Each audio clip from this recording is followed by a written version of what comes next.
What if the foods you've been told your whole life are the healthiest on the planet were actually the reason you can't lose weight? Wait, Susie, are you saying my kale smoothies and oatmeal bowls are making me fat? Yes, Brenda, that's exactly what I'm saying. This is one of the hardest lessons I ever had to learn.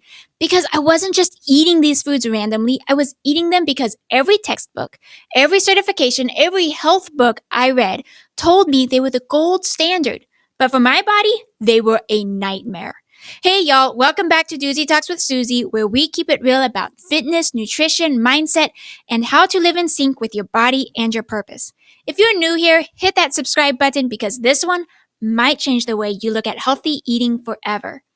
I wasn't always skeptical of plants. In fact, I was mostly vegetarian, bordering more along vegan for years. I believed, because I was taught, that plants were loaded with fiber, antioxidants, and nutrients that would keep me lean, happy, and disease-free.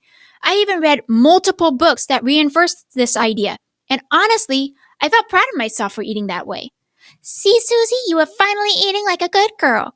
That's what I thought too, Brenda, until my body staged a full-on protest. When I really started paying attention, I noticed a pattern over time. The more plants I ate, the worse I felt. Beans, grains, within hours I was so bloated I looked pregnant. Cruciferous vegetables like broccoli, cauliflower, cabbage, terrible stomach cramps. Bad idea. Garlic and onions, instant body odor for at least 24 hours, stomach pain, and gas. Even some fruits left me moody, restless, and wide awake at 2 a.m. It wasn't just digestion, it was my mood. My anxiety got worse. My sleep got wrecked. I'd eat a healthy plant-based dinner and be tossing and turning all night. If you've ever eaten something healthy and ended up bloated, cranky, or wired at 2 a.m., drop a frustrated emoji in the comments because you're not alone. Here's the part nobody explained to me. Plants don't want to be eaten. They can't run, so they defend themselves with chemicals called anti-nutrients. These include lectins found in beans and grains. They can mess with your gut lining and cause bloating. Oxalates in spinach, almonds, sweet potatoes. They can bind to minerals like calcium and magnesium, making them harder to absorb. Phytates in seeds, nuts, grains. They block absorption of things like iron and zinc. And then sulfur compounds in broccoli, cauliflower, onions, garlic. They can overload detox pathways if you have genetic bottlenecks like mine. For most people, eating some of these foods isn't a problem. They're fine with it. But if you've got genetic mutations like I do, it's a perfect storm. My CBS mutation makes it harder to process sulfur. So foods like broccoli or garlic gave me stomach pain, body odor, even stinky urine. My MTHFR mutation means I can't activate folate from leafy greens efficiently. So kale salads weren't helping me, they were draining me. And with COMT and MAO-A mutations, plant compounds that affect neurotransmitters actually left me anxious, restless, and wide awake at night. So while Brenda's kale salad gave her a glow, my kale salad gave me brain fog, bloating, and a 2 a.m. wake-up call. But Susie, fiber is good for gut health. Sure, Brenda, if your gut can handle it. Mine treated fiber like an invasion.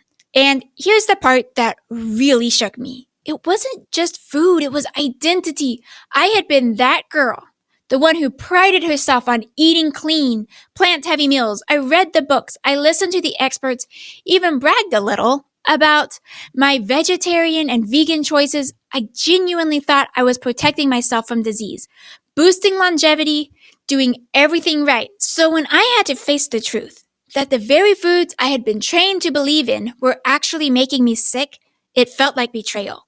It was like living in two worlds. On one side, the science and books saying, plants are the answer. On the other, my body screaming, no, these are the problem. And admitting that was hard. It felt like failure at first. How could I, a certified coach, have been so wrong? But then I realized it wasn't failure, it was discovery. It was my body handing me the real textbook, saying, listen to me, not the food pyramid. And if you've ever felt betrayed by health choices or felt like you were broken because the healthy diet didn't work for you, trust me, you are not crazy. You're just learning, like I did, that health is not one size fits all.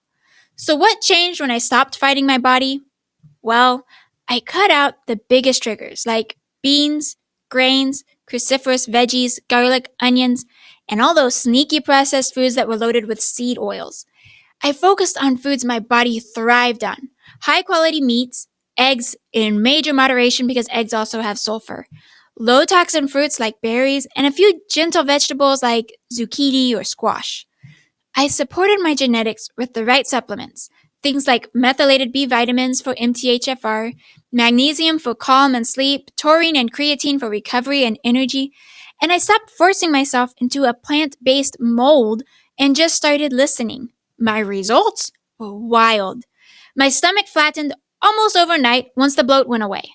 No joke, when I started changing, it was literally 3 days and all of a sudden my stomach was flat after I was able to drop all of that water retention from the bloating and inflammation caused from eating foods my body couldn't tolerate.